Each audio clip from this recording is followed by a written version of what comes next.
નમસ્તે, જય માતાજી। अस्पतालમાં આ બધી ફાલતુ વાતો માટે મને પરેશાન ન કરો। તું એકલી છે, જાતે જ જોઈ લે।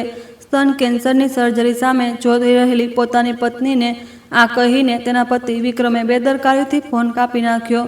આરાધ્યા ખાલી પડેલા વાલીની સહીવાળા કોલમ પર સૂની નજરે જોતી રહી। તેને પોતાની છેલ્લી આશા પોતાની સાસુને ફોન કર્યો, પરંતુ ત્યાંથી પણ ફક્ત એક ઠંડો અને કઠોર અવાજ જ સાંભળવા મળ્યો, ઘરમાં કેન્સરની દર્દી કેટલી કમનસીબાત છે। જે કરવું હોય તે જાતે કર। બાજુમાં પલંગ પર પરની દર્દી પોતાના પરિવારના પ્રેમ અને હિંમત સાથે ઓપરેશન થિયેટરમાં જઈ રહી હતી, પણ આરાધ્યા પાસે કોઈ નહોતું। અને આ એ જ આરાધ્યા હતી જે થોડા દિવસો પહેલા સુધી પોતાના લકવાગ્રસ્ત સસરાનું મળમૂત્ર સાફ કરનારી એક સમર્પિત વહુ હતી। સર્જરી પછી જ્યારે આરાધ્યાએ ધ્રુજતા હાથોથી પોતાનો ફોન ઉઠાવ્યો તો તેમાં એવા ચોંકાવનારા દ્રશ્યો હતા જેના પર વિશ્વાસ કરવો અશક્ય હતો। પણ તે ધોકેબાજોને એ ખબર નહોતી કે 10 વર્ષ સુધી એક ગુલામની જેમ જીવનારી આ સાધારણ વહુ આરાધ્યા પાસે એક એવું જબરદસ્ત રહસ્ય હતું જેનાથી તેમની જિંદગીની દોર તેના હાથમાં હતી। વાર્તા શરૂ થાય તે પહેલાં કૃપા કરીને આ ચેનલને સબસ્ક્રાઈબ કરો અને લાઇકનું બટન દબાવો જે મફત છે। તમે ક્યાંથી છો કમેન્ટમાં જણાવો, અમે તમારા માટે બધી ખુશીઓ મોકલીશું। આરાધ્યાએ ધ્રુજતા હાથોથી સર્જરીની સંમતિવાળો કાગળ પકડી રાખ્યો હતો। વાલીની સહીની જગ્યાએ જ્યાં તેના પતિ વિક્રમનું નામ હોવું જોઈતું હતું તે ખાલી હતું।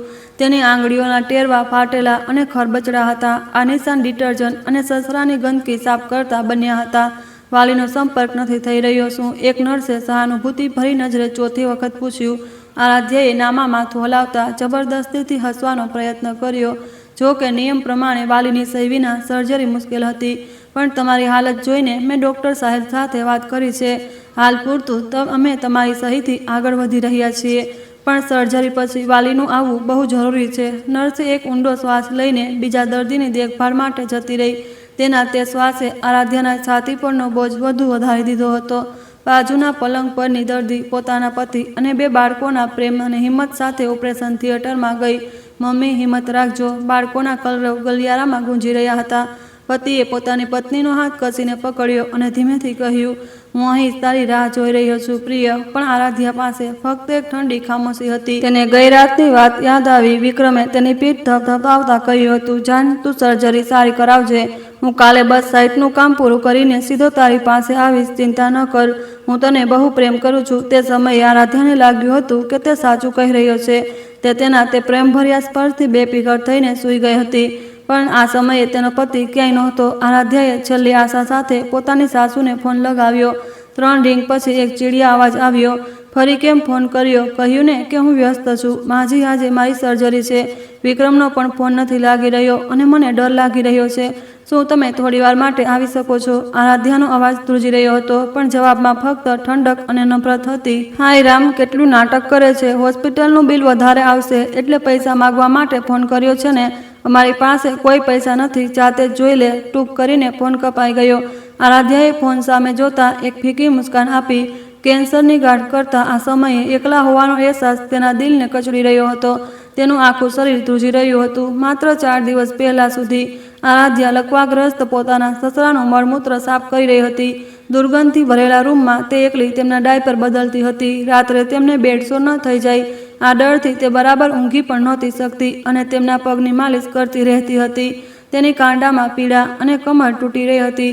બહુ સારી મળી છે ત્યારે તો અમારા ઘરમાં પરણીને આવી, તેને નર્સિંગ હોમમાં રાખતા તો મહિનાના 50,000 લાગત। આ સેવા કરી રહી છે તો પૈસા બચી રહ્યા છે, કેટલું સારું છે। તેની સાસુ આ કહીને પોતાની કોફી પીતી રહેતી હતી। જ્યારે આરાધ્યા કમર ઝુકાવીને સસરાની સેવામાં લાગી રહેતી, ત્યારે તેની સાસુ પોતાની સહેલીઓ સાથે ગપસપ કરતી અથવા ટીવી સિરિયલ જોતી હતી। આભારનો એક શબ્દ પણ ક્યારેય નહોતો કહ્યો। આરાધ્યાએ પોતાના ફાટેલા હાથોથી પતિને મેસેજ મોકલ્યો, તમે કામના કારણે થાકી ગયા હશો, વધારે મહેનત ન કરતા, હું ઠીક છું। કોઈ જવાબ ન આવ્યો। આરાધ્યાએ આને પણ સમજવાનો પ્રયત્ન કર્યો, પતિ વ્યસ્ત છે, થાકેલો છે, આ તો સ્વાભાવિક છે। ઓપરેશન થિયેટરની બહાર રાહ જોવાની ખુરશી બરફની જેમ ઠંડી હતી। આરાધ્યા ફોનને કસીને પકડીને કોઈના ફોનની રાહ જોઈ રહી હતી। તે વારંવાર સ્ક્રીનને ઓન ઓફ કરીને ઘડિયાળ તરફ જોઈ રહી હતી। સર્જરીમાં 1 કલાકથી પણ ઓછો સમય બચ્યો હતો। તે બેચેન પળમાં આરાધ્યાના દિલમાં સૌથી પહેલો ચહેરો તેના પરિવારનો નહીં પણ તેની 10 વર્ષ જૂની દોસ્ત મીરાનો આવ્યો. ત્યારે જ જાણે તેની પ્રાર્થના સાંભળી લેવાઈ હોય. ફોનની સ્ક્રીન પર મીરાનું નામ ચમક્યું. મીરા કોલેજના દિવસોથી તેની સૌથી સારી દોસ્ત હતી, જેની સાથે તે દરેક રહસ્ય વેચતી હતી. તેઓ બહેનોની જેમ હતી. 10 વર્ષથી વધારે સમયથી તેઓ એકબીજાની જિંદગીનો હિસ્સો હતી. જ્યારે આરાધ્યાને કેન્સરની ખબર પડી હતી તો મીરા તેનાથી વધારે દુઃખી થઈને રડી હતી. આરાધ્યા, મને તો આઘાત લાગ્યો છે. તારી સાથે આવું કેવી રીતે થઈ શકે? હું હંમેશા તારી સાથે રહીશ. હું છું ને તારી પાસે. મીરાએ આ વાયદો કર્યો હતો. હાલમાં તે કમજોર આરાધ્યાની મદદ માટે બજારમાંથી શાકભાજી લાવતી અને ઘરના કામમાં પણ હાથ વેચતાવતી હતી. આરાધ્યાએ રાહતનો શ્વાસ લેતા ફોન ઉઠાવવાનો પ્રયત્ન કર્યો, પણ તેની આંગળી કોલ ઉઠાવવાના બટન પર જ રોકાઈ ગઈ. એક અજીબ ઠંડી સનસની તેની કરોડરજ્જુમાં દોડી ગઈ. તેનું દિલ એમ ધબકી રહ્યું હતું જાણે કોઈ તીક્ષ્ણ વસ્તુ ખૂંચી રહી હોય. કેમ તેના દિલના એક ખૂણામાંથી જાણે કોઈ ચેતવણી આપી રહ્યું હતું. આરાધ્યા આ અંજાની બેચેનીના કારણે ફોન ન ઉઠાવી શકી અને તેણે ફોનને સંપૂર્ણપણે બંધ કરી દીધો. આરાધ્યાજી, સર્જરીની તૈયારી માટે ચાલવું છે. નર્સ એક વ્હીલચેર લઈને આવી. આરાધ્યા પલંગ પર સૂઈ ગઈ. ઠંડા ગલિયારામાંથી પસાર થતા ઓપરેશન થિયેટર તરફ જતી વખતે છત પર લાગેલી ટ્યુબલાઇટો ઝડપથી પાછળ છૂટી રહી હતી. ઓપરેશન થિયેટરનો દરવાજો ખુલ્યો અને ઠંડી હવા તેના ચહેરા સાથે ટકરાઈ. એનેસ્થિયા આપનાર ડોક્ટરે તેના હાથમાં ઇન્જેક્શન લગાવ્યું. શરીરને થોડું ઢીલું છોડો અને ધીમે ધીમે શ્વાસ લો. ડોક્ટરનો અવાજ દૂરથી આવતો મહેસૂસ થઈ રહ્યો હતો. ઠંડુ એનેસ્થિયા તેની નસોમાં પસાર થતું આખા શરીરમાં ફેલાઈ રહ્યું હતું. બેહોશ થતાં પણ આરાધ્યા હોઠ હલાવીને છેલ્લી પ્રાર્થના કરી રહી હતી, ભગવાન, જ્યારે સર્જરી પૂરી થાય તો કોઈ મારો હાથ પકડનારું હોય. બસ આજના દિવસે હું એકલી ન રહું. આ આરાધ્યાની સૌથી મોટી ઈચ્છા હતી, પણ તેનું ઇંતજાર કોઈ પ્રેમભર્યા હાથનો નહીં, પણ નરકથી પણ બદતર ધોખાનો ખંજરનો હશે. એનેસ્થિયાથી જાગવા પર આરાધ્યાની આંખોના ખૂણામાં સુકાયેલા આંસુઓના નિશાન હતા. સર્જરી સફળ રહી હતી, પણ રૂમમાં હજી પણ કોઈ નહોતું. તેને બાજુના પલંગ પરની દર્દીના પરિવારના હસવાના અને તેને દલિયા ખવડાવવાના અવાજો આવી રહ્યા હતા. આરાધ્યા ફક્ત છતને ઘૂરતા પોતાના છેલ્લા 10 વર્ષોને યાદ કરવા લાગી. લગ્નના 10 વર્ષોમાં આરાધ્યાએ પોતાના સાસરીમાં ક્યારેય પણ માણસાઈભરો વ્યવહાર ન મળ્યો. સાસુએ પહેલી રાતે જ તેને બોલાવીને કહી દીધું હતું, જે વહુના મા બાપ ન હોય તેને તો ઓછામાં ઓછી આજ્ઞાકારી હોવી જોઈએ.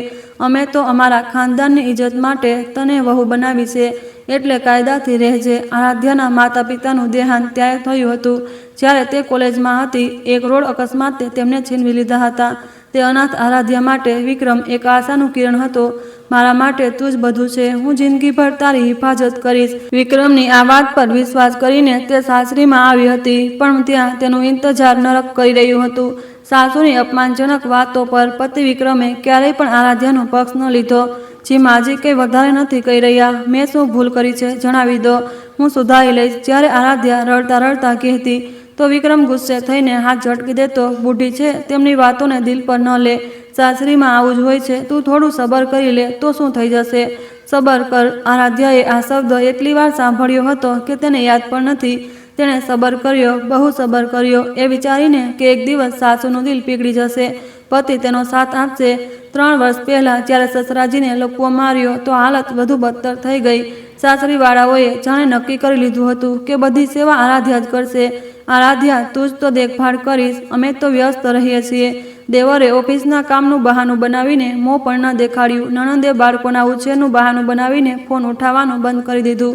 પતિ વિક્રમ સાઇટ પર કામનું બહાનું બનાવીને સવારે વહેલો નીકળતો અને મોડી રાતે પાછો ફરતો. સાસુ આરાધ્યાને સસરાના ડાયપર બદલતા જોતી અને પોતાની કોફી પીતી રહેતી. તું મહેનત કરી રહી છે તો નર્સિંગ હોમનો ખર્ચ બચી રહ્યો છે, કેટલું સારું છે.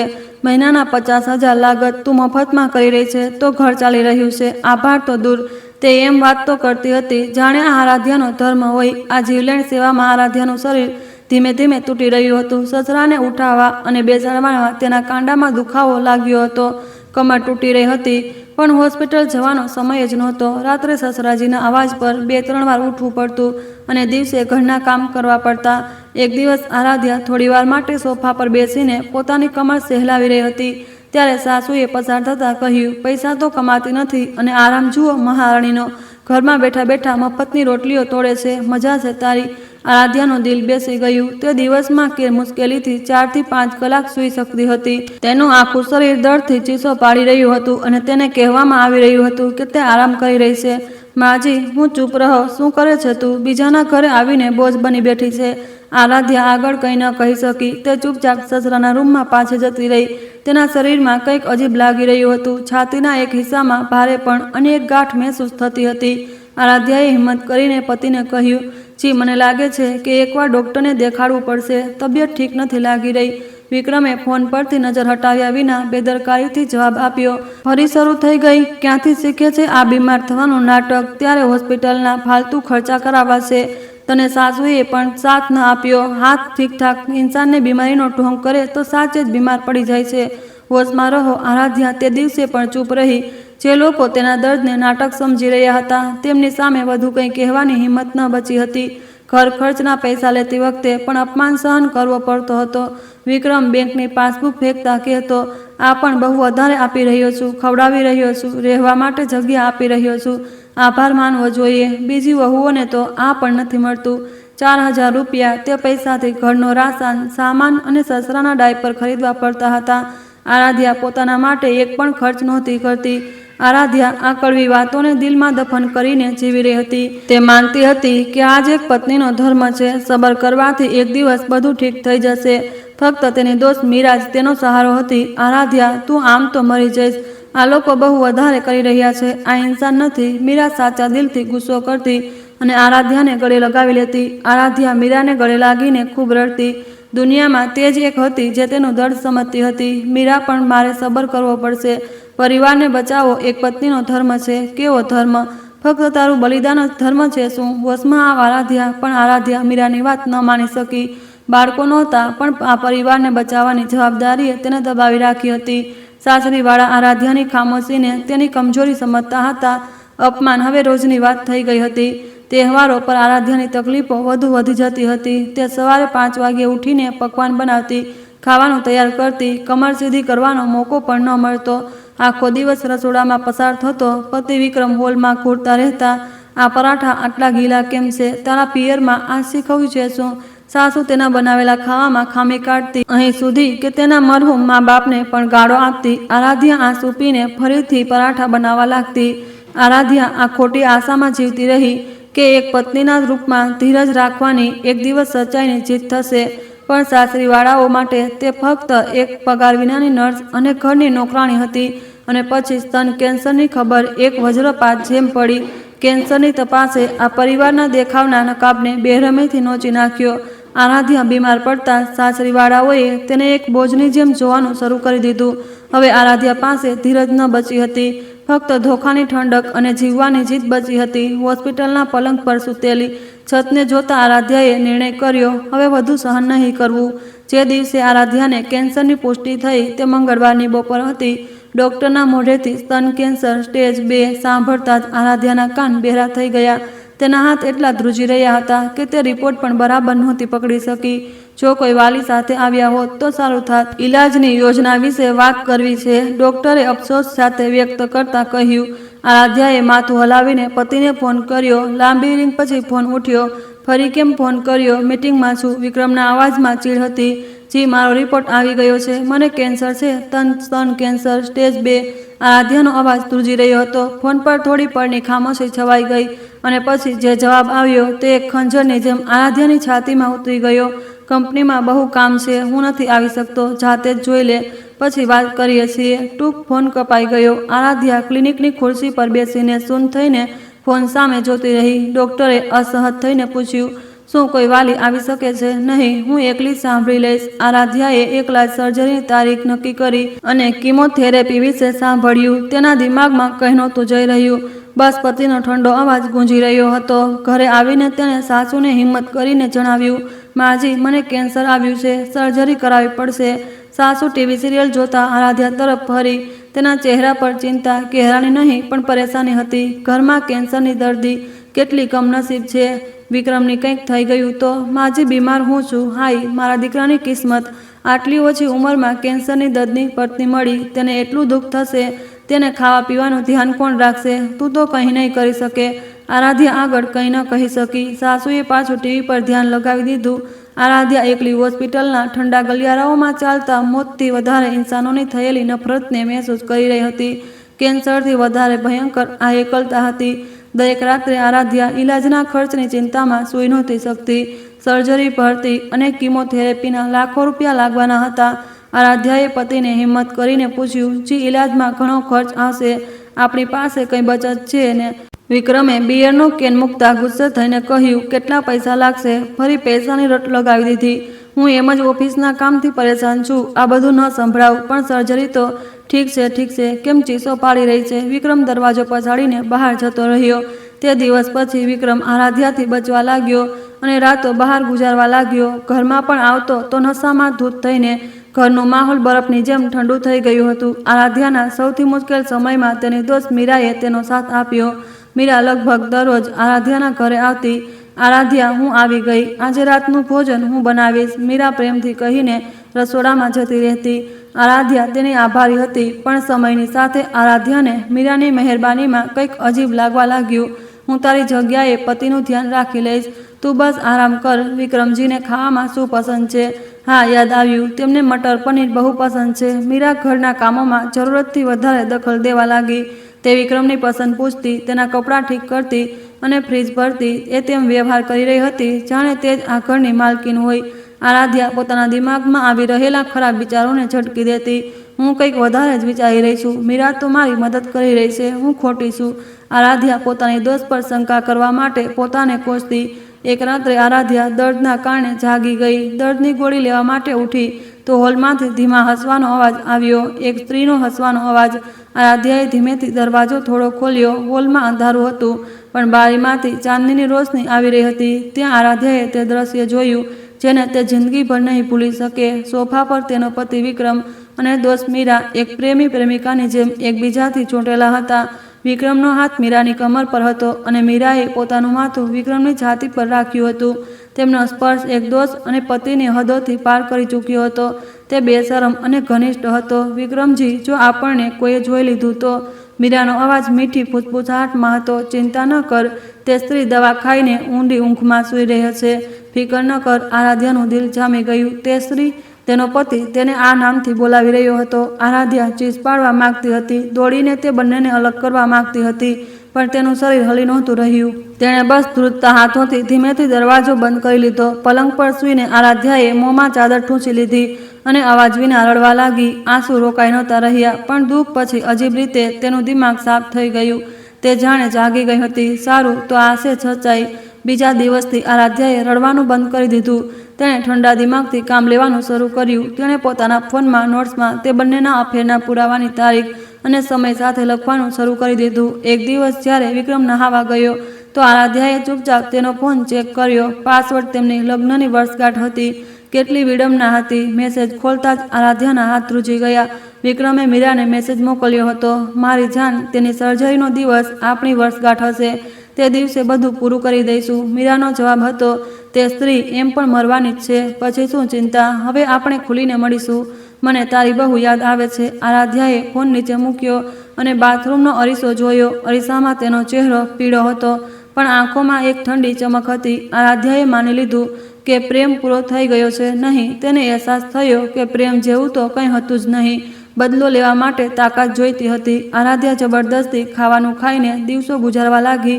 તેણે સર્જરીના દિવસની તૈયારી કરી અને આરાધ્યાને અહેસાસ થયો કે હવે સમય આવી ગયો છે તે મોટા રહસ્યને બહાર કાઢવાનો, જેને તે 10 વર્ષોથી છુપાવી રહી હતી. એક સાધારણ ગૃહિણીના રૂપમાં જીવતા તેણે પોતાની અસલી ઓળખ છુપાવી હતી. હવે તે જ ઓળખને ધોકેબાજોની ગરદન દબાવવા માટે તૈયાર હતી. આરાધ્યાએ પોતાની તિજોરીમાં રાખેલા કાગળો કાઢ્યા અને ઠંડી મુસ્કાન આપી. ઇંતજાર કરો, હવે મારી વારી છે. દર્દી, તમને હોશ આવી ગયો. નર્સનો અવાજ ધૂંધળો સંભળાઈ રહ્યો હતો. આરાધ્યાએ ભારે પોપચાને મુશ્કેલીથી ઉઠાવ્યા. છતની ટ્યુબલાઇટ આંખોમાં ખૂંચી રહી હતી. બેહોશીમાંથી જાગ્યા પછી આરાધ્યાનું શરીર કાચની જેમ ભારે હતું. છાતીમાંથી તેજ દર્દ થઈ રહ્યું હતું. સર્જરીવાળી જગ્યા પર બાંધેલી પટ્ટી કસી રહી હતી. આરાધ્યાએ ઓક્સિજન માસ્કની નીચેથી ઊંડા શ્વાસ લીધા. સર્જરી પૂરી થઈ ગઈ. આરાધ્યાએ સૌથી પહેલું કામ ધ્રુજતા હાથોથી પલંગ પાસે રાખેલા ટેબલ પર પોતાના ફોન શોધવાનું કર્યું. આંગળીઓમાં જાન નહોતી. ફોન 2 વાર હાથમાંથી પડ્યો. મુશ્કેલીથી સ્ક્રીન ઓન કરી, એક પણ મિસ કોલ નહોતો. ખરેખર કોઈ ન આવ્યું. આરાધ્યાનું દિલ ઠંડુ પડી ગયું. પણ નોટિફિકેશનમાં ડઝનબંધ મેસેજ હતા. મોકલનાર ફક્ત મીરા હતી. આરાધ્યાને એક અજીબ આશંકા થઈ અને તેના હાથ ધ્રુજવા લાગ્યા. તેણે મેસેજ ખોલ્યો. આરાધ્યા, મને માફ કરી દેજે, પણ સાચું કહું તો અમે બહુ ખુશ છીએ. અમને તારી દુઆઓ આપજે. અને પછી તસવીરોનું પૂર આવી ગયું. પહેલી તસવીર ખોલતા જ આરાધ્યાનું દિલ જાણે થંભી ગયું.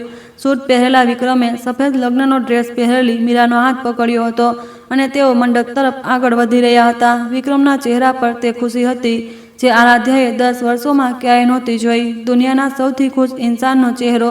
મીરાએ ફૂલોનો ગુલદસ્તો પકડ્યો હતો અને હસી રહી હતી. દિવાલ પર લાગેલી ઘડિયાળમાં બપોરના 2 વાગી રહ્યા હતા. આ એ જ સમય હતો જ્યારે આરાધ્યા ઓપરેશન થિયેટરમાં બેહોશ પડી હતી. ઓહ! આરાધ્યાએ ઓક્સિજન માસ્કની નીચેથી એક એવી હાથ ગુંગળાતો અવાજ કાઢ્યો. તેની છાતી ફાટી રહી હતી. આ સર્જરીનો દર્દ નહોતો, આ દિલના ટુકડા ટુકડા થવાનો દર્દ હતો.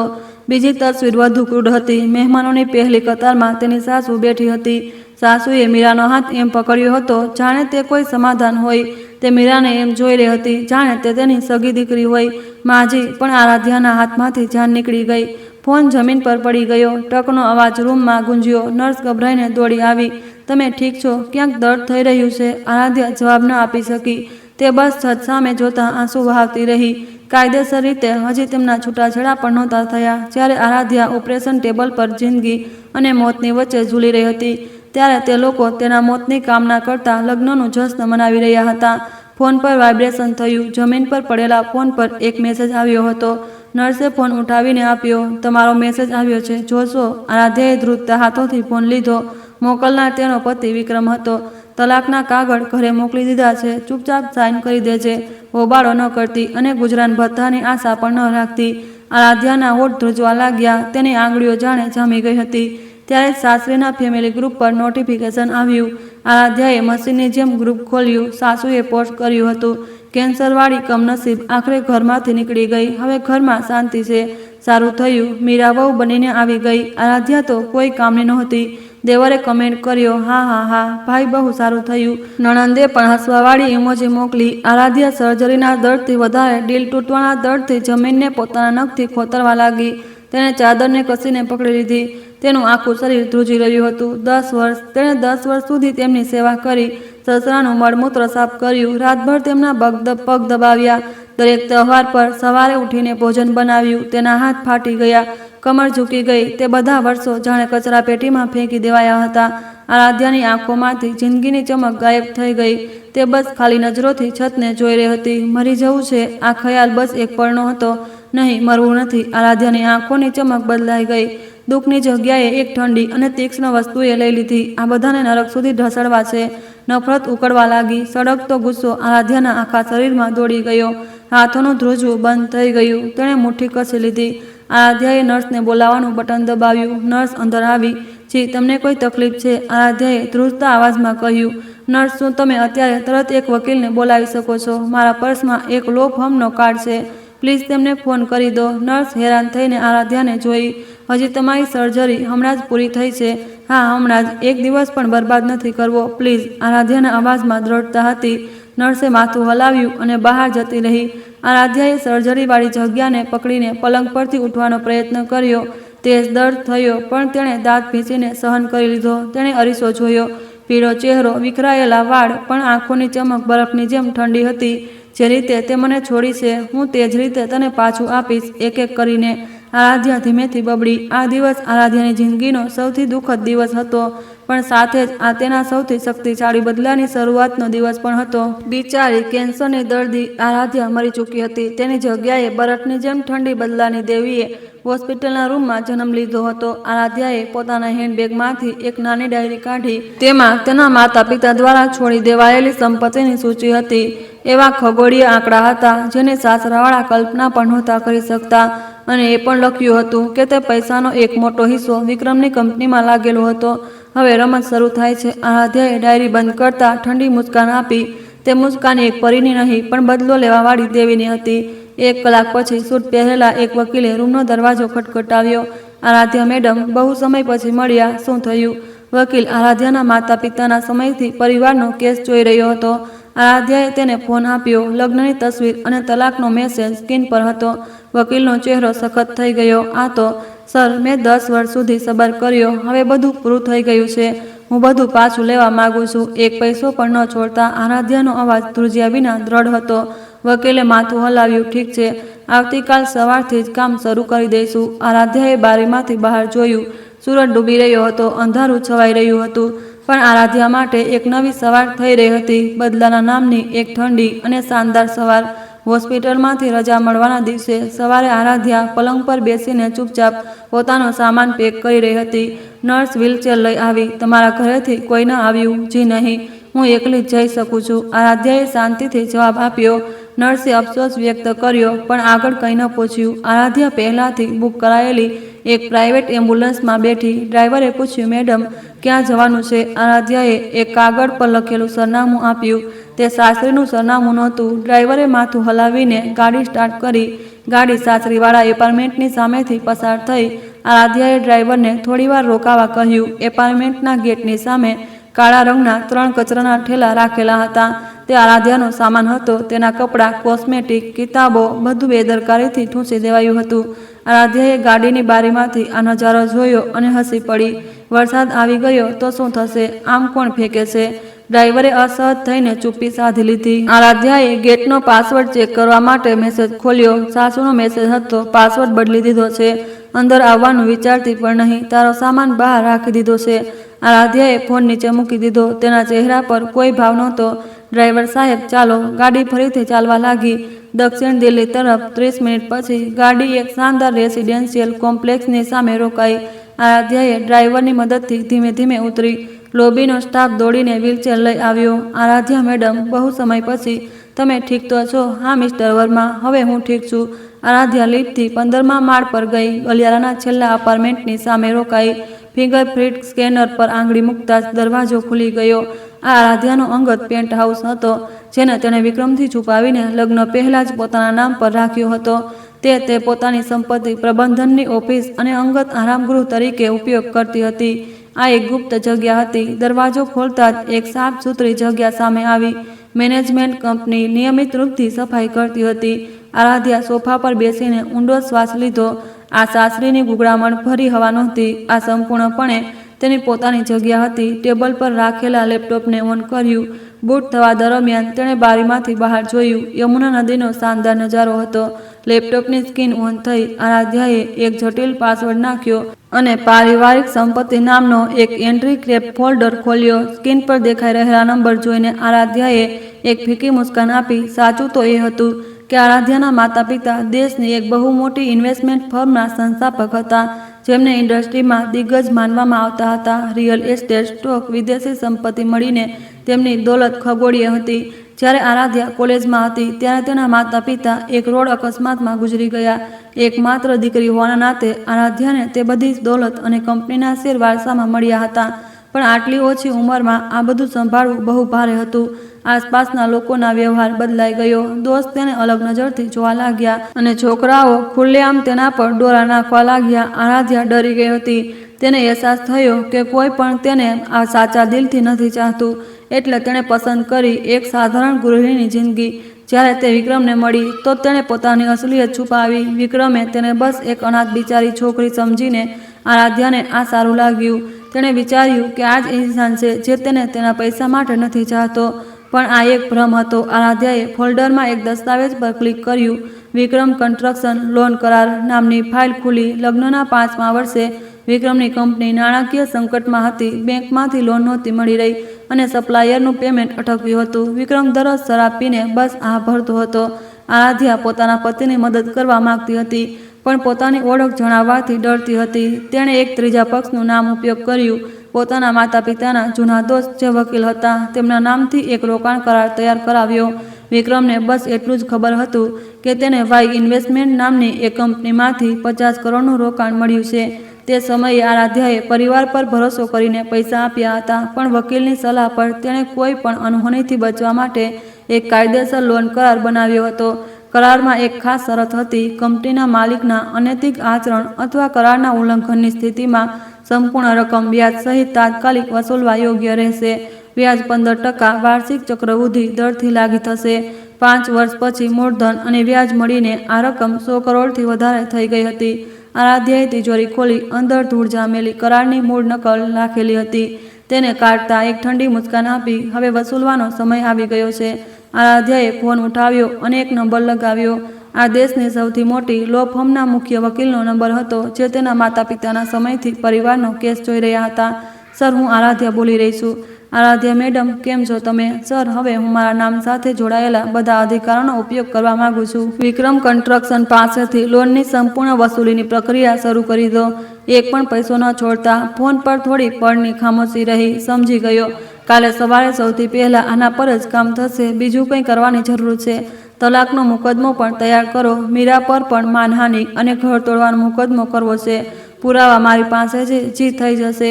ફોન મૂકીને આરાધ્યાએ બારીમાંથી બહાર જોયું। બદલો લોહી ખરાબાવાળી જંગ નહોતી, આ કાગળો અને પ્રક્રિયાઓથી થનારી એક ક્રૂર કાર્યવાહી હતી। આરાધ્યાએ કબાટ ખોલી અંદર તેના મોંઘા ડિઝાઇનર સૂટ રાખેલા હતા। તેણે તેને અત્યાર સુધી સાચવીને રાખ્યા હતા। તેણે એક કાળા રંગનો સૂટ કાઢ્યો અને પહેર્યો। અરીસાની સામે ઊભી રહી। આ 10 વર્ષ પછી તેની અસલી ઓળખ હતી। તને બહુ ઇંતજાર કરાવ્યો, માફ કરજે આરાધ્યા। હવે હું તને તારી જિંદગી પાછી આપીશ। આરાધ્યાએ અરીસામાં પોતાને જોઈને કહ્યું।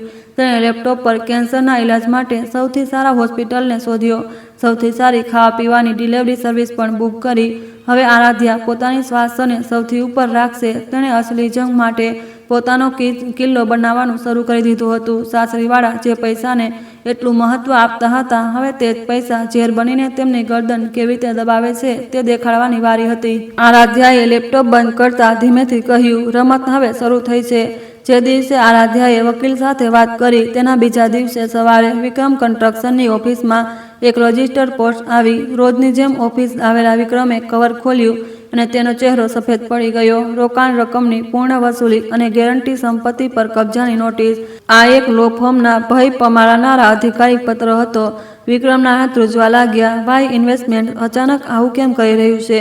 વિક્રમે ગભરાહટમાં ફોન લગાવ્યો, પણ બીજી તરફથી ઠંડા સ્વરમાં જવાબ મળ્યો, કરારની શરતો અનુસાર અમે સંપૂર્ણ રકમની વસૂલી કરી રહ્યા છીએ।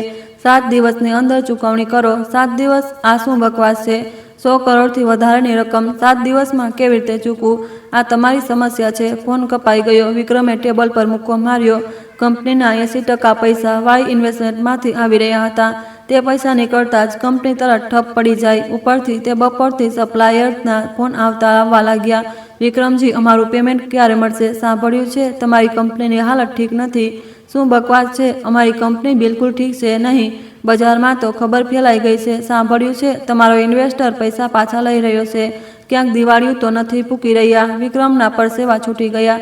આ ખબર ક્યાંથી લીક થઈ? અસલમાં આ આરાધ્યા તરફથી જાણી જોઈને ફેલાવવામાં આવેલી જાણકારી હતી। સપ્લાયર્સે એકસાથે પેમેન્ટ માંગવાનું શરૂ કરી દીધું। કાલ સુધી પેમેન્ટ કરો જેવા ફોન આવવા લાગ્યા। વિક્રમ દોડીને બેંક ગયો। લોનની અવધિ વધારી દો। આ બસ થોડા સમયની તકલીફ છે। પણ બેંક મેનેજરે માથું હલાવી દીધું। વિક્રમજી, તમારી ક્રેડિટ રેટિંગ બહુ નીચે પડી ગઈ છે। અવધિ વધારવી તો દૂર, અમે જૂની લોન પણ પાછી લેવા પર વિચાર કરી રહ્યા છીએ। તો હું શું કરું? વિક્રમનો ચહેરો પીળો પડી ગયો અને તે બેંકમાંથી બહાર નીકળી આવ્યો। તેના પગમાં જાન ન બચી હતી। તે બપોરે કન્સ્ટ્રક્શન સાઇટ પર કામ કરવાવાળી નાની કંપનીઓએ એકસાથે કામ બંધ કરી દીધું। આ એ જ કંપનીઓ હતી જેમને આરાધ્યા વાય ઇન્વેસ્ટમેન્ટના માધ્યમથી પૈસા આપી રહી હતી। વિક્રમજી, અમે વધુ કામ નથી કરી શકતા। પૈસા નથી મળી રહ્યા તો કામ કેવી રીતે કરીએ? મજૂર પોતાનો સામાન લઈને સાઇટ પરથી ચાલ્યા ગયા। ફક્ત ખાલી કોન્ટ્રાક્ટ બચ્યો હતો। ઓફિસ પાછો ફરીને જોયું તો ટેબલ પર કાનૂની નોટિસોનો ઢગલો લાગ્યો હતો। આ કર્મચારીઓ તરફથી બાકી સેલરીની માંગની નોટિસ હતી। સર, આ મહિનાની સેલેરી ક્યારે મળશે? 1 અઠવાડિયું થઈ ગયું, બસ થોડો ઇંતજાર કરો, બધું ઠીક થઈ જશે। પણ વિક્રમ પોતે નહોતો જાણતો કે ક્યારે ઠીક થશે। બીજી તરફ સાસુ એક મોલમાં શોપિંગ કરી રહી હતી। એક મોંઘો હેન્ડબેગ પસંદ કરીને તેણે કાર્ડ આપ્યો। માફ કરજો મેડમ, તમારું કાર્ડ નથી ચાલી રહ્યું। શું આવું નથી થઈ શકતું? ફરીથી પ્રયત્ન કરો। કર્મચારીએ ફરી પ્રયત્ન કર્યો, પણ પરિણામ તે જ હતું। લિમિટ પૂરી થઈ ગઈ છે। આસપાસના લોકો જોવા લાગ્યા। સાસુનો ચહેરો લાલ થઈ ગયો। આ શું બકવાસ છે? બીજું કાર્ડ લો। પણ દરેક કાર્ડ પર તે જ મેસેજ આવ્યો। સાસુએ આખરે ખાલી હાથે મોલમાંથી નીકળવું પડ્યું। ઘરે આવીને સાસુએ તરત વિક્રમને ફોન કર્યો। વિક્રમ, બધા કાર્ડ કેમ બંધ થઈ ગયા છે? લિમિટ અચાનક કેવી રીતે પૂરી થઈ ગઈ? માં, હજી તેનાથી પણ મોટી મુસીબત આવી ગઈ છે. કંપની ડૂબવાની છે. વિક્રમનો ગભરાયેલો અવાજ સાંભળીને સાસુના હોશ ઉડી ગયા. શું બકવાસ કરી રહ્યો છે? વિક્રમે આખી પરિસ્થિતિ જણાવી. વાય ઇન્વેસ્ટમેન્ટના પૈસા પાછા લેવા, સપ્લાયરનું દબાણ, બેંકનો લોન આપવાથી ઇનકાર, સાસુના હાથમાંથી ફોન પડવાનો હતો. તો હવે આપણું શું થશે? અસલમાં સાસરીવાળા જે એસો આરામની જિંદગી જીવી રહ્યા હતા તે આરાધ્યાની જ દેન હતી, પણ તેઓ તેને હવા જેટલું મફત અને તાનિક મહત્વ સમજતા હતા. આરાધ્યાના પૈસાથી કંપની ચાલતી હતી અને તેના જ નફાથી તેઓ મોંઘા બેગ ખરીદતા અને લક્ઝરી ગાડીઓ ચલાવતા હતા. વિક્રમે મોડેથી રોકાણ કરારને ફરીથી જોયા. વાય ઇન્વેસ્ટમેન્ટ, વાય અક્ષર. તેણે અજીબ લાગ્યો. વાયનો શું મતલબ છે? અચાનક પૈસા કેમ પાછા લઈ રહ્યા છે? વિક્રમ ચોંકી ગયો. પણ તે વાય તેને પીડિત પત્ની આરાધ્યાના નામનો પહેલો અક્ષર છે. આ તે સપનામાં પણ નહોતો વિચારી શકતો. ઘણા દિવસો વીતી ગયા પણ આરાધ્યાએ સાસરીમાં એક ફોન પણ ન કર્યો. બધી વાતચીત વકીલના માધ્યમથી થઈ રહી હતી. સાસુથી રહેવાયું નહીં તો તેણે પાડોશીઓ સાથે પોતાનું દુઃખ રડ્યું.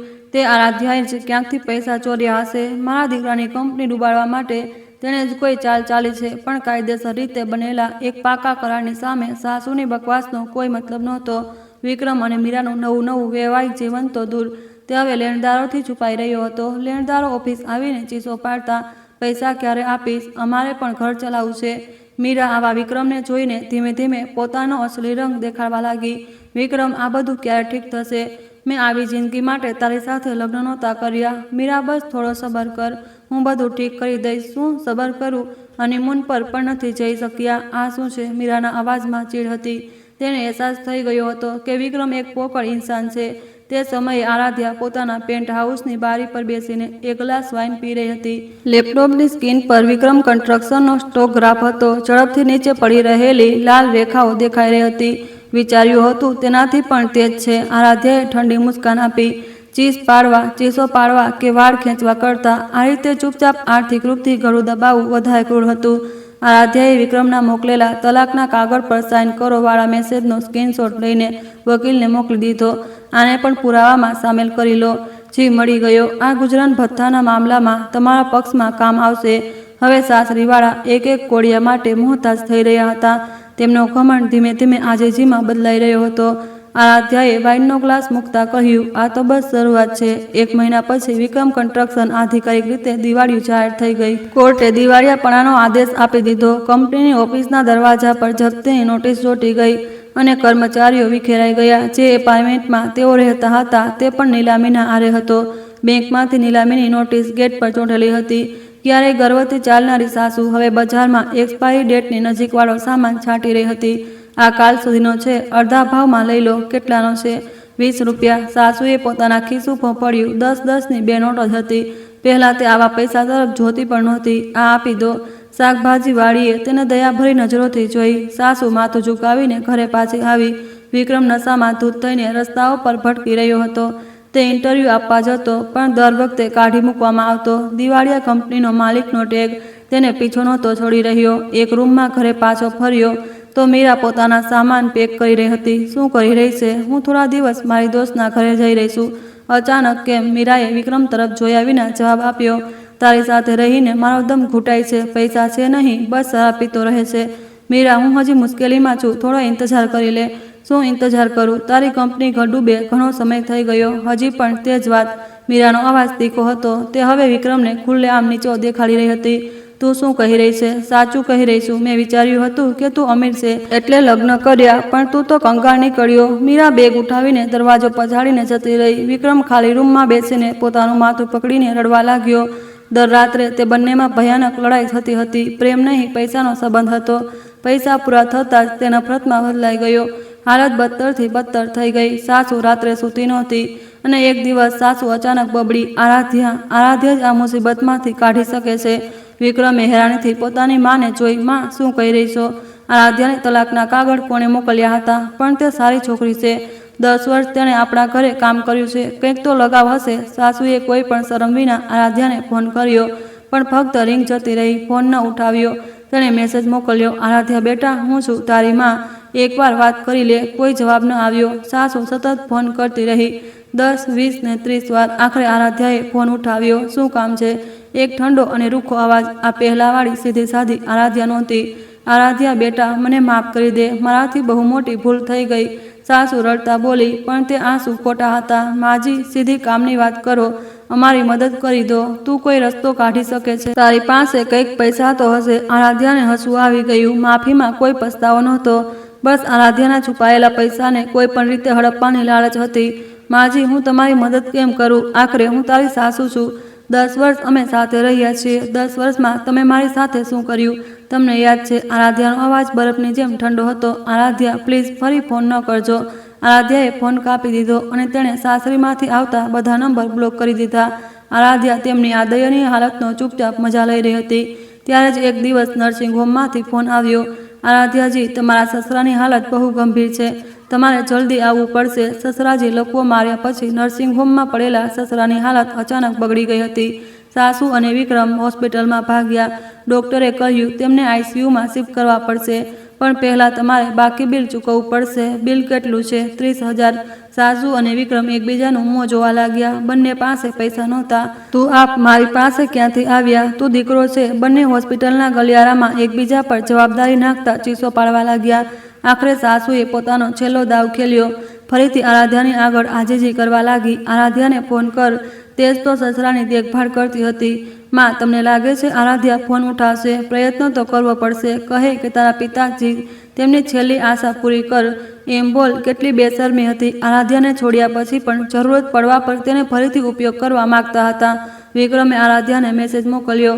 આરાધ્યા, પપ્પાની હાલત બહુ ખરાબ છે. બસ એકવાર આવી જા પ્લીઝ. આરાધ્યાએ મેસેજ જોઈને એક કડવી મુસ્કાન આપી. તેને ખબર હતી કે હવે છેલ્લો નિર્ણય કરવાનો સમય આવી ગયો છે. ઠીક છે, હું આવું છું. આરાધ્યાએ કબાટમાંથી પોતાનો સૌથી શાનદાર સૂટ કાઢ્યો, મોંઘા જૂતા પહેર્યા અને વાળનો અંબોડો બનાવ્યો. અરીસામાં જોયું તો 10 વર્ષ પહેલાંવાળી આત્મવિશ્વાસથી ભરેલી આરાધ્યા પાછી આવી હતી. હોસ્પિટલ જતા ટેક્સીમાં આરાધ્યાએ પોતાના 10 વર્ષનો સફરને યાદ કર્યો. સસરાનું મળમૂત્ર સાફ કરવું, રાત્રે તેમના પગ દબાવવા, તહેવારો પર સવારથી ભોજન બનાવવું, તે બધી સેવાના બદલે તેમને ફક્ત અપમાન અને ધોખો મળ્યો હતો. હવે કોઈ દયા, કોઈ લગાવ, કોઈ આંસુ નહોતું બચ્યું. આરાધ્યાની આંખો પહેલાં કરતાં ક્યાંય વધારે દ્રઢ અને ઠંડી હતી. ટેક્સી હોસ્પિટલની સામે રોકાઈ. આરાધ્યા ધીમે ધીમે ઉતરી અને લોબીમાં ચાલી ગઈ. ગલિયારામાં પૈસા માટે એકબીજાને નોંધતા વિક્રમ, મીરા અને સાસુ ઊભા હતા. આરાધ્યા તેમની સામે પોતાના જીવનનો સૌથી અગત્યના સંબંધને હંમેશા માટે તોડવા તૈયાર હતી. તે રૂમના દરવાજાની સામે ઊભી રહી, એક ઊંડો શ્વાસ લીધો અને દરવાજો ખોલ્યો. છેલ્લા નાટકનો પડદો ઉઠાવવાનો હતો. આરાધ્યાના રોકાણ પાછું ખેંચી લેવાથી કંપની ડૂબ્યા પછી વિક્રમ મીરાના એક રૂમમાં ઘરમાં રહેવા લાગ્યો. 100 વર્ગ ફૂટના તે નાના રૂમમાં બંને બસ શ્વાસ લઈ રહ્યા હતા. મીરાએ વિક્રમ સાથે તેના પૈસા માટે લગ્ન કર્યા હતા, એટલે હવે તે તેને એક બોજ સમજતી અને ખુલ્લેઆમ તેને અપમાન કરતી. વિક્રમ, મારા ઘરનું ભાડું ક્યારે આપીશ? મહિનાઓથી હું જ બધું ભરી રહી છું. મીરાનો અવાજ તીખો હતો. પહેલાવાળો મીઠો અવાજ ગાયબ થઈ ચૂક્યો હતો. મીરા, થોડો ઇંતજાર કર. મને જલ્દી નોકરી મળી જશે. આ વાત હું મહિનાઓથી સાંભળી રહી છું. તારા કારણે મારો બધો પગાર ખતમ થઈ ગયો. વિક્રમે મુઠ્ઠી વાળી. તારા કારણે મારું ઘર તૂટ્યું છે. જો આરાધ્યા સાથે હોત તો આવું ન થાત. મીરા હસી પડી. શું કોણે કહ્યું હતું કેન્સરની દર્દીને છોડવા માટે? તું જ તો મારી પાછળ પડ્યો હતો. શું બકવાસ કરી રહી છે? તે મને ફસાવ્યો હતો. બંને એકબીજા પર બૂમો પાડવા લાગ્યા. પ્રેમનો નકાબ ગરીબી અને ભૂખની સામે ઉતરી ચૂક્યો હતો અને તેમનું તૃણાસ્પદ સત્ય સામે આવી ગયું હતું. થોડીવાર પછી સાસુએ મીરાના દરવાજાને જોર જોરથી પીટ્યો. દરવાજો ખોલ, ઢાંકણ. મીરાનો દરવાજા ખોલતા સાસુએ તેના વાળ પકડી લીધા. મારા દીકરાની જિંદગી બરબાદ કરનારી કુલટા, તે જ તેમને ફસાવ્યો હતો. આંટીજી, શું કહી રહ્યા છો? છોડો. મીરા પણ પાછળ ન હટી અને સાસુનું કાંડું પકડી લીધું. તમારા દીકરાએ જ મને ફસાવી હતી અને તમે તો બાજુમાં ઊભા રહીને તાળીઓ પાડી રહ્યા હતા. શું તારી આ હિંમત? સાસુ અને મીરા જમીન પર આરોટીને રડવા લાગ્યા. વિક્રમ બંનેની વચ્ચે બૂમો પાડી ઉઠ્યો. ચૂપ થઈ જાઓ. બંને ગાંડી થઈ ગઈ છો કે શું? વિક્રમે ટેબલ પર મૂકેલી દારૂની બોટલ દિવાલ પર મારી. બોટલ તૂટી ગઈ અને કાચના ટુકડા ચારે તરફ વિખેરાઈ ગયા. દફા થઈ જાઓ બધા. તમારા કારણે હું બરબાદ થઈ ગયો. પાડોશીએ પોલીસને ફોન કરી દીધો. અડધા કલાક પછી પોલીસની ગાડી આવી. ફરિયાદ આવી છે. શું થઈ રહ્યું છે અહીં? પોલીસવાળાએ દરવાજો ખખડાવ્યો. રૂમ એક કુરુક્ષેત્ર બનેલો હતો. તૂટેલી બોટલ, વિખરાયેલો સામાન અને એકબીજાને કોસતા 3 લોકો. આ બધી ધૃણાસ્પદ હરકત આરાધ્યા દ્વારા હાયર કરવામાં આવેલા એક જાસૂસના કેમેરામાં રેકોર્ડ થઈ રહી હતી. પેલી બાજુ સાસરિયાઓના એપાર્ટમેન્ટના દરવાજા પર જપ્તીની લાલ નોટિસ ચોંટેલી હતી. સાસુ તેની સામે જમીન પર બેસીને રડી રહી હતી. આ શું થઈ ગયું? અમે શું ખોટું કર્યું હતું? આસપાસના લોકો કાનાફૂસી કરી રહ્યા હતા. સાંભળ્યું છે કે આ લોકોએ પોતાની વહુને કેન્સર થવા પર છોડી દીધી હતી. હા, અને સર્જરીવાળા દિવસે પતિએ બીજી સ્ત્રી સાથે લગ્ન કરી લીધા. અરે, આવું કેવી રીતે થઈ શકે? કોઈ માણસ આવું કરી શકે ખરા? સાચું છે, મેં જાતે જોયું છે. સાસુ લોકોની વાતો સાંભળીને માથું ઊંચું કરી શકતી ન હતી, પરંતુ તેણે અંત સુધી પોતાની ભૂલ ન માની. આ બધું પેલી આરાધ્યા ચુડેલના કારણે થયું છે. તેણે જ અમને બરબાદ કર્યા છે. વિક્રમ આખરી આશા સાથે પોતાના ઓળખીતાઓને ફોન કરવા લાગ્યો. ભાઈ, હું વિક્રમ બોલું છું. એક જરૂરી કામ હતું. થોડા પૈસા. વિક્રમ, માફ કરજે યાર, મારી પણ હાલત સારી નથી. ટૂંક ફોન કપાઈ ગયો. તેણે બીજો નંબર લગાવ્યો. સર, પ્લીઝ મારી મદદ કરો. બસ 1 લાખ. વિક્રમ, સાંભળ્યું છે કે તું નાદાર થઈ ગયો છે. માફ કરજે, હું મદદ નથી કરી શકતો. બધા તરફથી એક જ જવાબ મળ્યો.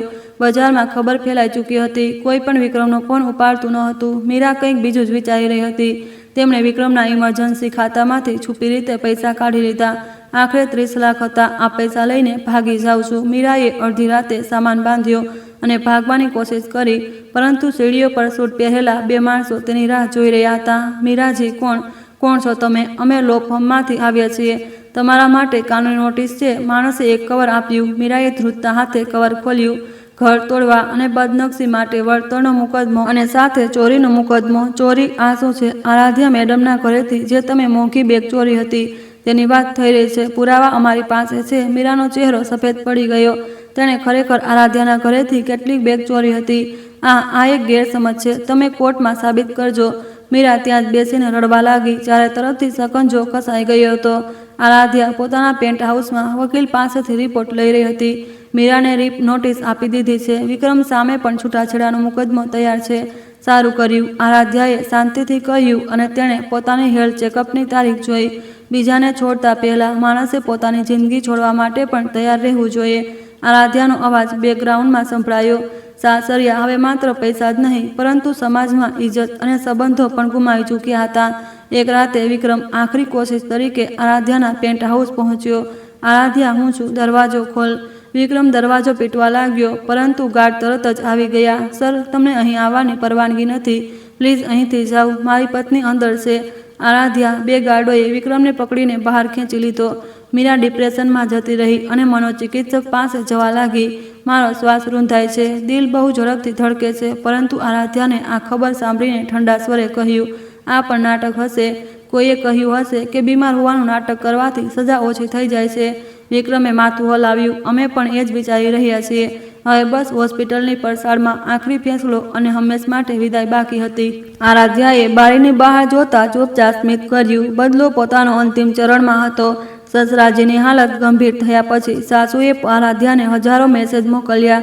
આરાધ્યા બેટા, પ્લીઝ એકવાર આવી જા. પપ્પાજી બસ તને જ યાદ કરી રહ્યા છે. અમારાથી ભૂલ થઈ ગઈ. અમને માફ કરી દે. Please please. મેસેજ દિવસ રાત આવતા રહ્યા. આરાધ્યાએ મેસેજ વાંચીને ઠંડુ સ્મિત આપતી.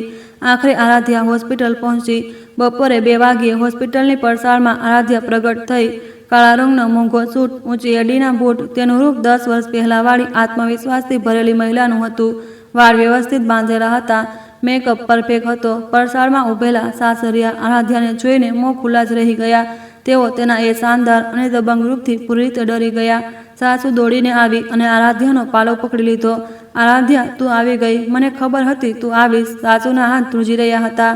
આરાધ્યાએ તેના હાથોને ઠંડી નજરોથી જોયા. મેં સસરાજીની સેવામાં કોઈ કમી તો નહોતી રાખીને. પપ્પાજી તને જ યાદ કરી રહ્યા છે. પ્લીઝ એકવાર હજુ મદદ કરી દે. સાસુના અવાજમાં આજીજી હતી, પરંતુ આરાધ્યાના ચહેરા પર કોઈ ભાવ નહોતો.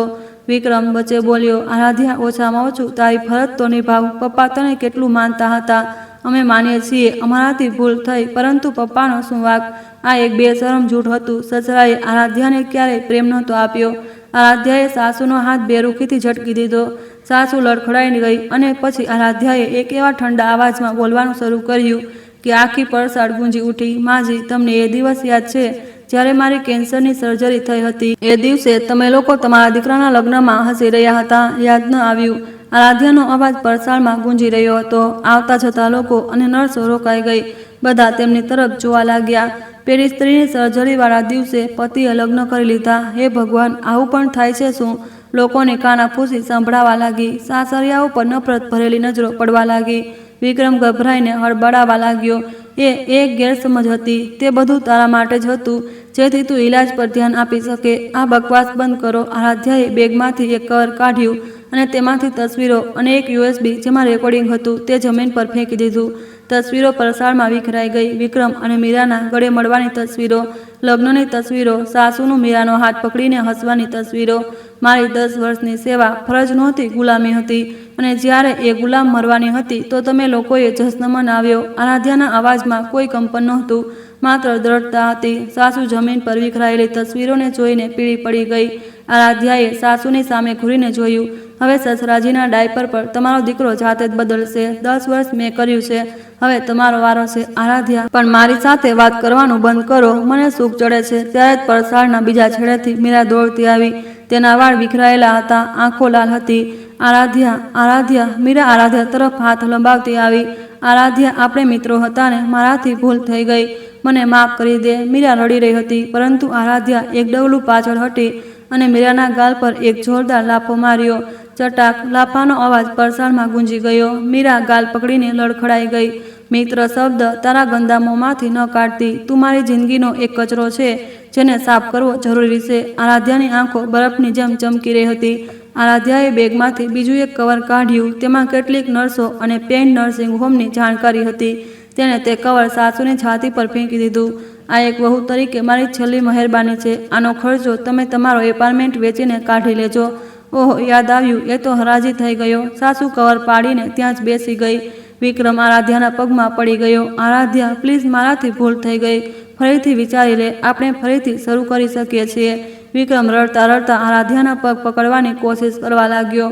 આરાધ્યા એક ડગલું પાછળ હટી અને વિક્રમને નીચે જોયો. તેણે એક આંસુ પણ ન વહાવ્યું. મરતી પત્નીને છોડીને લગ્ન કરવાવાળા દિવસે તું મારો પતિ નહીં, એક જાનવર બની ગયો હતો. અને હું મૂર્ખ હતી કે એક જાનવર પાસે માણસાઈની આશા રાખી રહી હતી. આરાધ્યા પાછળ જોયા વગર ચાલવા લાગી.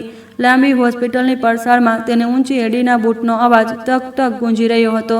આરાધ્યા, આરાધ્યા. વિક્રમ પાછળથી બૂમો પાડતો રહ્યો, પરંતુ આરાધ્યા ન રોકાઈ. પાછળ છૂટેલા સાસરિયાઓની આસપાસ ભીડ જમા થઈ ગઈ. આ એ જ લોકો છે જેમણે વહુને કેન્સર થવા પર છોડી દીધી હતી. આમને ભગવાન સજા આપશે.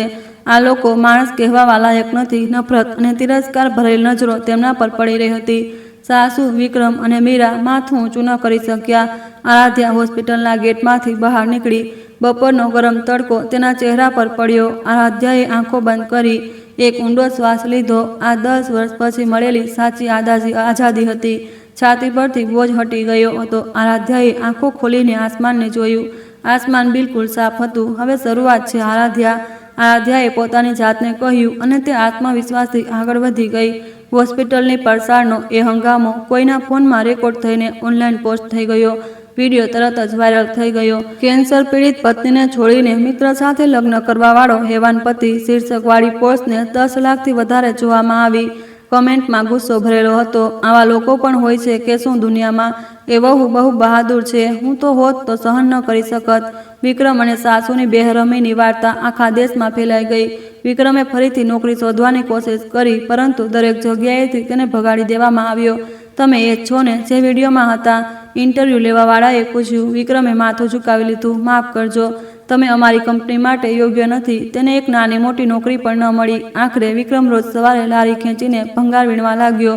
જુઓ, આ એ જ માણસ છે. લોકો આંગળી ચીંધતા. વિક્રમ ટોપીથી પોતાનું મોં છુપાવી લેતા. મીરા પર 30 લાખનું વળતર અને ચોરીનો દંડ લાગ્યો. તેના નામે એક ક્રિમિનલ રેકોર્ડ જોડાઈ ગયો. મીરા દિલ્હી છોડીને પોતાના ગામ ભાગી ગઈ. એક નાના ગામમાં છુપાઈને રહેવા લાગી. સાંભળ્યું છે મીરાએ દિલ્હીમાં કોઈ કાંડ કર્યો છે.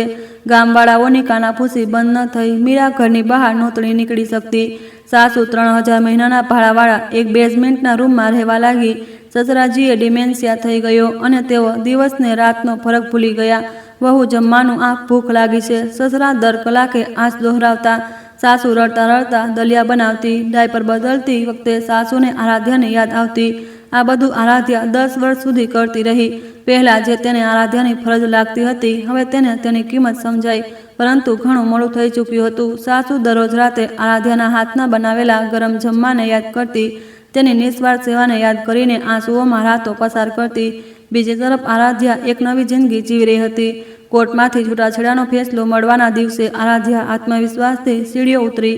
તેણે પોતાની અસલી અટક પાછી મેળવી લીધી.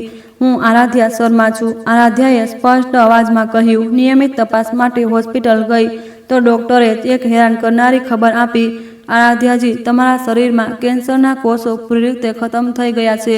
આ એક ચમત્કાર છે. સાચું કહું તો તણાવનું ખતમ થવું સૌથી સારી દવા હતી. જ્યારે તમારું મન સ્વસ્થ થયું તો શરીર પણ ઠીક થઈ ગયું. આરાધ્યા રડી પડી. આ વખતે આ દુઃખના નહીં, ખુશીના આંસુ હતા. આરાધ્યાએ પોતાના માતા પિતાની સંપત્તિના એક હિસ્સાથી એક ચેરિટેબલ ફાઉન્ડેશનની સ્થાપના કરી, આરાધ્યા શર્મા ફાઉન્ડેશન. આ ફાઉન્ડેશન અનાથ બાળકો અને ગરીબ યુવાનોની મદદ કરતું હતું. આરાધ્યા ખુદ બાળકોને મળીને તેમને આશા આપતી હતી. બાળકો મુશ્કેલીઓનો અંત નથી, એક નવી શરૂઆત હોય છે. આરાધ્યાએ હવે બીજાઓ માટે પોતાની જાતને ખતમ કરવાનું બંધ કરી દીધું. તેણે માત્ર પોતાના માટે સમય વિતાવવાનું શરૂ કર્યું. તે એક નાના બગીચાવાળા ઘરમાં શિફ્ટ થઈ ગઈ. તેને જાતે ગુલાબ અને લવંડરના છોડ લગાવ્યા. દરરોજ સવારે આરાધ્યા બગીચામાં બેસીને ચા પીતી. ગરમ તડકો તેના ચહેરા પર પડતો. આટલી શાંતિ ભરેલી સવાર પણ હોય છે. આરાધ્યા મલકાઈ. એક દિવસ બજાર જતા તેને દૂર વિક્રમ દેખાયો. તે લારી પર ભંગાર વીણી રહ્યો હતો. વિક્રમે આરાધ્યાને જોઈ અને ત્યાં જ થીજી ગયો. આરાધ્યાએ તેણે એવી રીતે નજરઅંદાજ કર્યો જાણે તે રસ્તાનો કોઈ પથ્થર હોય અને આગળ વધી ગઈ. આરાધ્યા, વિક્રમે ધીમેથી પોકાર્યું, પરંતુ આરાધ્યા ન રોકાઈ. સાસુ ક્યારેક ક્યારેક આરાધ્યાને મેસેજ મોકલતી. આરાધ્યા, બેટા પ્લીઝ એકવાર મળી લે, મારાથી ભૂલ થઈ ગઈ, હું પૈસા નહીં માગું, બસ એકવાર ચહેરો જોઈ લઉં. આરાધ્યા વાંચ્યા વગર જ બધા મેસેજ ડિલીટ કરી દેતી, જાણે તે પોતાના મનના રૂમને સાફ કરી રહી હોય. એક સાંજે આરાધ્યા અરીસાની સામે ઊભી રહી. તેણે પોતાની સર્જરીના નિશાનને સ્પર્શ કર્યો. પહેલાં ત્યાંને એક ડાઘ સમજતી હતી, પરંતુ હવે નહીં. આ મારા જીવતા બચવાનો પુરાવો છે, આ મારી જીતનો મેડલ છે. આરાધ્યાએ અરીસામાં પોતાની જાતને જોઈને સ્મિત કર્યું. જેમણે મને છોડી તેમણે અસલમાં પોતાની જાતને છોડી હતી. આરાધ્યાએ આ સત્યને પોતાની જિંદગીથી સાબિત કરી દીધું હતું. હંમેશા સીધા સાદા બનીને જીવવું જરૂરી નથી, ચાલાકીથી જીવવું જરૂરી છે. પોતાની રક્ષા કરવી જરૂરી છે. આરાધ્યાની વાર્તાએ ખાસ કરીને મોટા વડીલ દર્શકોને દિલને સ્પર્શી લીધું. ઘણા લોકોએ પોતાની જિંદગી વિશે વિચારવાનું શરૂ કરી દીધું. શું હું પણ માત્ર સહન જ કરતી રહી? હવે મારે પણ મારા માટે જીવવું જોઈએ. આરાધ્યા હવે કોઈની વહુ કે કોઈની પત્ની નહોતી. તે આરાધ્યા શર્માના નામથી ચમકનારી એક આઝાદ ઇન્સાન હતી. એક વીકેન્ડ પર આરાધ્યા સમુદ્ર કિનારે ફરવા ગઈ. નીલો સમુદ્ર તેની સામે ફેલાયેલો હતો. આરાધ્યાએ બૂટ ઉતાર્યા અને રેતી પર ચાલવા લાગી. મોજાનો અવાજ તેના કાનમાં ગુંજી રહ્યો હતો. ઠંડી હવા તેના વાળ ઉડાડી રહ્યો હતો. આરાધ્યા સમુદ્ર તરફ ધીમે ધીમે ચાલવા લાગી. સૂરજના કિરણો પાણી પર ચમકી રહ્યા હતા. તેની પીઠ પાછળથી એક શાંત અવાજ સંભળાયો. અંત સુધી ટકી રહેવાની તાકાત સહનશીલતામાં નહીં, નિર્ણયમાં હોય છે. જે પોતાની જાતને પ્રેમ કરે છે તે જ બીજાને સાચો પ્રેમ કરી શકે છે. આરાધ્યાએ પોતાના હાથ ફેલાવી દીધા. એક ઊંડો શ્વાસ લીધો. આ આઝાદી હતી, સાચી આઝાદી. આરાધ્યાના ચહેરા પર એક શાંત સ્મિત ફેલાઈ ગયું. વાર્તા અહીં પૂરી થાય છે, પરંતુ આરાધ્યાની નવી જિંદગી હવે શરૂ થઈ રહી હતી. આ વાર્તા લખતા મેં એક જ વાત વિચારી, આપણે કેમ આટલું બધું સહન કરીએ છીએ? કેમ પોતાની જાતને મિટાવીને જીવીએ છીએ? આરાધ્યા સીધી સાદી હોવાના કારણે નહીં, પરંતુ બહુ લાંબા સમય સુધી પોતાની જાતને પાછળ રાખવાના કારણે સહન કરતી રહી, અને તેનું પરિણામ દગો અને અપમાન હતું. આ વાર્તાની શીખ સાફ છે. ધીરજ એક ગુણ છે, પરંતુ એ ધીરજ જે તમને નષ્ટ કરી દે તે ક્યારેય ગુણ ન હોઈ શકે. પ્રેમ હોય કે પરિવાર, જો તે તમને કચડી રહ્યો છે તો તેને છોડવાની હિંમત હોવી જોઈએ. પોતાની રક્ષા કરવાનો નિર્ણય સ્વાર્થ નથી, સન્માન છે. જ્યારે લાગે કે બહુ મોડું થઈ ગયું છે, કદાચ એ જ સૌથી સાચો સમય હોય છે. આજથી આપણે બધાએ આરાધ્યાની જેમ પોતાની જાતને પસંદ કરવાવાળી જિંદગી જીવવી જોઈએ. જો આ વાર્તાએ તમારા હૃદયના કોઈ ખૂણાને સ્પર્શ કર્યો હોય અને આરાધ્યાના સંઘર્ષમાં તમને ક્યાંક જીવનનું સાચું મૂલ્ય સમજાયું હોય, તો આ વિડીયોને એક નાનકડી લાઇક ચોક્કસ આપજો. તમારી એક લાઇક અને તમારો સાથ અમને આવી હૃદયસ્પર્શી અને સમાજને અરીસો બતાવતી વાર્તાઓ તમારા સુધી પહોંચાડવાની ખૂબ હિંમત આપે છે. જીવનની આવી જ લાગણીઓથી ભરેલી અને સત્યને ઉજાગર કરતી વાર્તાઓ સાંભળવા માટે આપણી આ ચેનલને આજે જ સબસ્ક્રાઈબ કરો અને બેલ આઇકન દબાવવાનું ભૂલતા નહીં.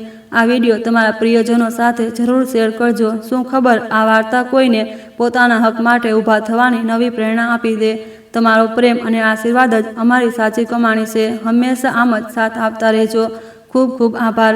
આ વિડીયો અને વાર્તા સંપૂર્ણપણે કાલ્પનિક છે. આમાં દર્શાવેલા તમામ પાત્રો, સ્થાનો, સંવાદો અને ઘટનાઓ માત્ર કલ્પનાની ઉપજ છે અને તેનો મુખ્ય હેતુ મનોરંજન અને સામાજિક સંદેશ આપવાનો છે. કોઈ પણ જીવંત કે મૃત વ્યક્તિ, વાસ્તવિક ઘટના અથવા સ્થાન સાથેની આ વાર્તાની સમાનતા માત્ર એક સંયોગ હશે. આ કન્ટેન્ટનો હેતુ કોઈ પણ વ્યક્તિ, જાતિ, ધર્મ, સમુદાય અથવા સંસ્થાની લાગણીઓને ઠેસ પહોંચાડવાનો કે તેમનું અપમાન કરવાનો નથી. ધન્યવાદ.